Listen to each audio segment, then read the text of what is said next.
बिस्मिल्लाहिर्रहमानिर्रहीम। अल्लाहुम्मा सल्लि अला सय्यिदिना मौलाना मुहम्मदिन व अला आलि सय्यिदिना मौलाना मुहम्मद बारिक सल्लु अलैहि।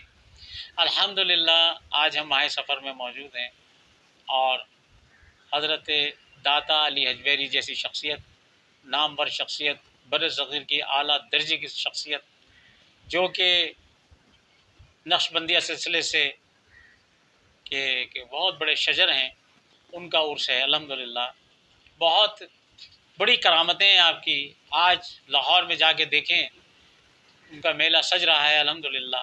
और वो जब बर सग़ीर में यहाँ आए, यहाँ हिंदू भी थे, सिख भी थे, उन लोगों से आपका मामला हुआ और आपने वहाँ दीन फैलाया अल्लाह के करम से।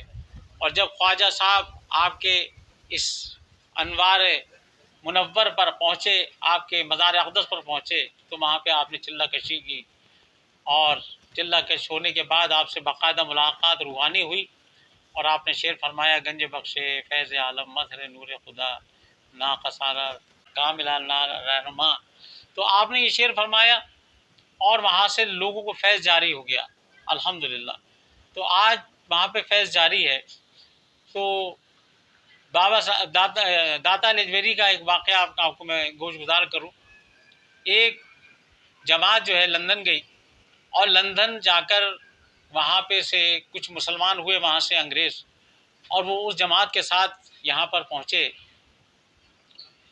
तो अब वो वहाँ से गुज़रते थे और वो पूछते थे कि भाई ये यहाँ क्या है, तो वो जाने नहीं देते थे वहाँ पर। एक दिन बस करके वो अंग्रेज़ जो था, जो मुसलमान हो चुका था, वो वहाँ पहुँच गया। और वो आया किस लिए था ये बता दूँ कि उसने कुरान में पढ़ा कि सूरह नमल के अंदर कि हज़रत सलेमान सलाम का जो तख्त है वो एक लम्हे में कुन फयाकून किया अल्लाह के एक बंदे ने, आसिफ बिन बरकिया ने, और वो आ गया। तो कैसे आ गया ये समझ में उसके नहीं आ रहा था, इसलिए वो पाकिस्तान आया और जमात के साथ शामिल हुआ ताकि ये चीज़ मुझे समझ में आ जाए, लेकिन उसकी समझ में नहीं आई। तो एक दिन ज़िद करके वो दाता अली हजवेरी रहमतुल्लाह अलैह के बारगाह में हाजिर हो गया। जब वो हाजिर हुआ अंदर दरबार में, तो वहाँ एक बुजुर्ग शख्सियत, बड़ी नूरानी शख्सियत वहाँ तशरीफ़ फरमा थे। उनकी शख्सियत को देख के वो अंग्रेज़ वहीं बैठ गया और वहाँ बैठने के बाद तो बैठे बैठे वहाँ गुफ्तगू होती रही। तो आपने यकायक उससे कहा कि मियाँ क्या चाय पीने का इरादा है आपका, चाय पियोगे? तो उस अंग्रेज़ ने कहा कि हुजूर पिला देंगे तो पी लेंगे। तो आपने एक हाथ ऐसे किया, यूँ करके ऐसे किया, और चाय का कप आपके हाथ में आ गया और उसको दे दिया। उसने जो देखा वो बड़ा ताज्जुब खेज़ अंदाज में उससे गुफ्तगू की, हुजूर ये चाय? कहाँ पियो चाय?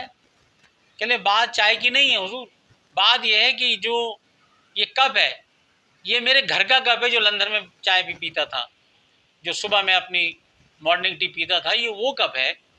तो ये कैसे आ गया? तो आपने बरजस्ता खाया, बिल्कीस का तख़त हज़रत सल्लल्लाहु अलैहि वसल्लम के वली ने मंगाया था ना, ये वैसी कप आ गया। तो उसकी वक्त वो आपके कदमों में गिरा, बस थोड़ा उससे निगाह बदली है तो समझ लो कि वो पता ही लगा कि वो हज़रत गायब हो गए।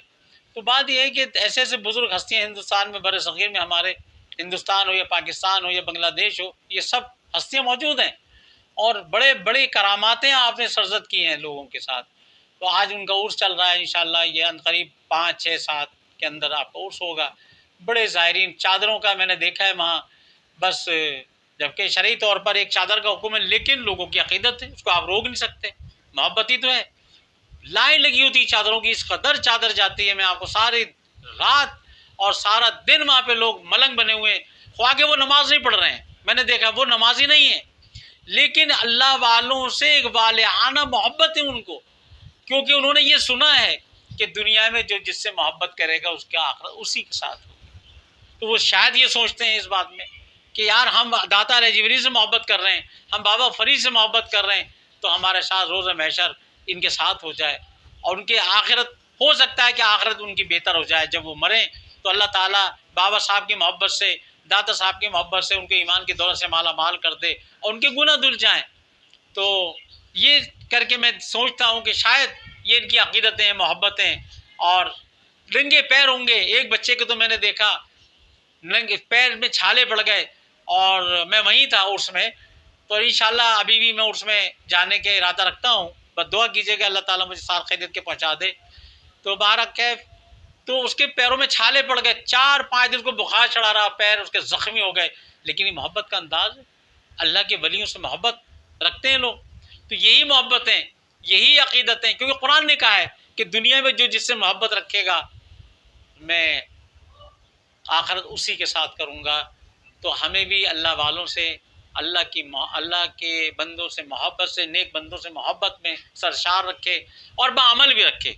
ये नहीं है कि अगर हम नमाज नहीं पढ़ने तो मोहब्बतें बख्श दी जाएंगे, लेकिन ये तो एक सिस्टम है, क्या हो जाए जब मरते टाइम। लेकिन जो शरीयत है सरकार की, उससे हट के नहीं, हमें नमाज़ भी पढ़नी है, हमें कुरान भी पढ़ना है, नेक अमल भी करने हैं, और फिर हम मोहब्बत रखें तो ये सोने पे सुहागा होगा। वमा अलैना इल्लल बलाग।